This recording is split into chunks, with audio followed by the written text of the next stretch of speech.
So I wonder if you've had a time in your life, as strange as it sounds to say it this way, when you may have given up on prayer, when you thought, this is just not working, or when you prayed so long and with such intensity and nothing seemed to happen or change, or, even more horrifying, things appeared to be getting worse.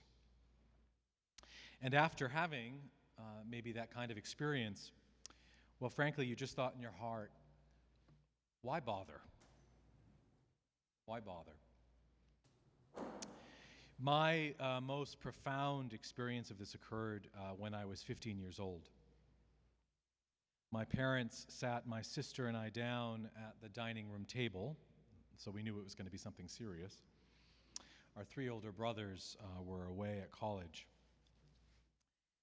And my mother explained to us that her cancer had spread, which was a tremendous shock to my sister and I. We had thought that after her initial surgery and with subsequent radiation and chemo treatments, well, we thought it had all been taken care of. As you could imagine, I was devastated. Partly because I had been praying so much and literally, quite literally, asking everyone I knew to do the same. And I thought our prayers had, quote unquote, worked. I thought they had worked.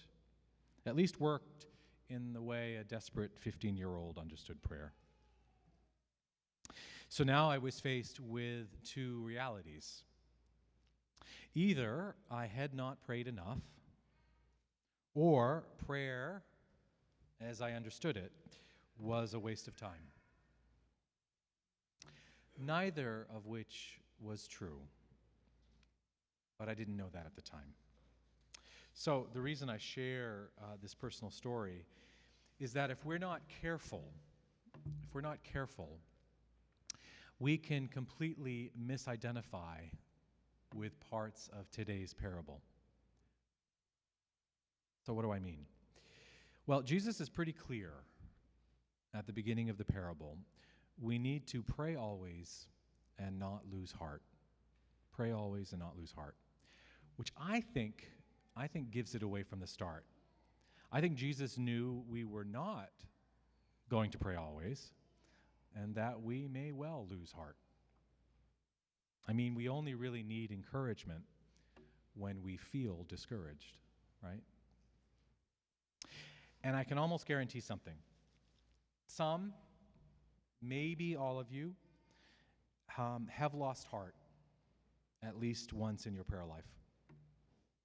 I know I have. But here's the challenge. Once we get going with the parable, we can miss the fact that Jesus is telling us something important, something we may be tempted not to believe. And he's telling us this at the end of the parable. He says, listen to what the unjust judge says. And will not God grant justice to his chosen ones? See, I think if we're not careful, we can mistake the true God as if God was an unjust judge. After my mother was re-diagnosed with cancer, I know I came to believe that God was more unjust than just. I just didn't know how else to understand what was happening. How else do we explain why so much prayer seems unanswered? So back to the beginning of the passage. Jesus told his disciples a parable about their need to pray always. Now, I can almost guarantee that most of us feel we don't pray enough. And I won't lie to you, I'm in a rather unique position to hear this from many folks.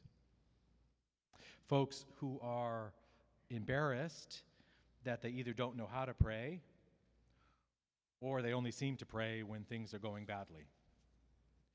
But here's the thing I've discovered in my very brief, young 45 years. We actually pray We actually pray much more than we think. Except no one helped us name what we were doing as prayer.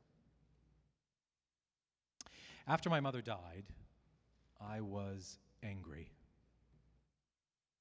But no one told me that my anger was a form of prayer. It was a holy lament. No one in my family told me this, and no one in my church told me this. No one was able to name what I was doing as prayer. And because of that, I thought I had lost my connection to God.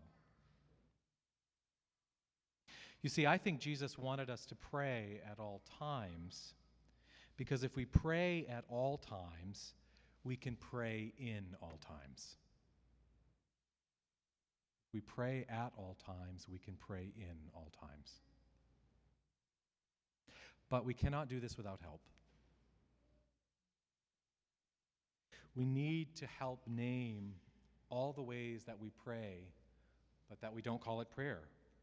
Again, take the widow from today's parable. Utterly persistent, wouldn't take no for an answer. I believe the Greek translates it into complete pain in the ass. It's the Greek, I'm sorry. It's the Greek. She was resolved. She was resolved that her cause was right.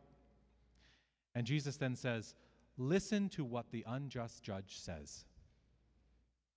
I will grant her justice so that she may not wear me out by continually coming. I will grant her justice. The unjust judge will give justice. So of course, yes, of course, the just judge, the loving one, will give justice. You see, if salvation is ultimately about restoration, then the hope, the promise is that justice will be done, that all will be restored in God's good creation. Or as we say it every week, maybe every day in the Lord's Prayer, thy will be done. And that's God's will, ultimate restoration. That is why we are asked to pray always. To pray when we are angry, to pray when we are sad, to pray when we are grieving, to pray when we are joyful, to pray when we are content, to even pray when we don't know how to pray. To pray always. To pray always because God uses our prayer to bring justice and to bring restoration. I think that is why Jesus ends the parable with a really difficult question. And yet, when the Son of Man comes, will he find faith on earth? Will he find faith on earth? He will if we can help each other name the ways we pray, even when we think we don't pray at all. Amen.